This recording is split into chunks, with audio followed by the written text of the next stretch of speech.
امام اعمش رحمۃ اللہ علیہ ایک بار غصہ میں اپنی بیوی کو یہ کہہ بیٹھے کہ اگر تو نے مجھے یہ خبر دی کہ آٹا ختم ہو گیا ہے تو تمہیں طلاق، اور اگر آٹے کے ختم ہونے کے بارے میں کچھ لکھا تو تمہیں طلاق، اور اگر آٹے کے متعلق کوئی پیغام دیا تو تمہیں طلاق۔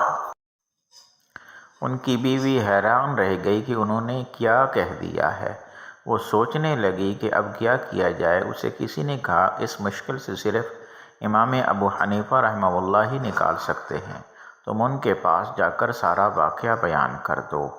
چنانچہ وہ امام صاحب کے پاس آئی اور سارا واقعہ بیان کیا تو امام صاحب نے فرمایا اس میں کیا مشکل ہے، اس کا حل تو بہت ہی آسان ہے، تم رات کے وقت ان کے اظہار بند کے ساتھ آٹے کا تھیلا باندھ دینا، تو وہ خود ہی محسوس کریں گے کہ آٹا ختم ہو گیا ہے۔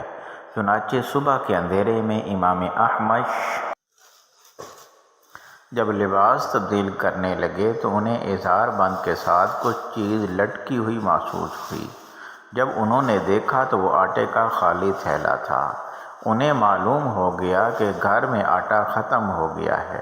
یہ کیفیت دیکھ کر انہوں نے کہا بخدا یہ ترکیب ابو حنیفہ کے علاوہ کسی کو اور نہیں سوجھ سکتی۔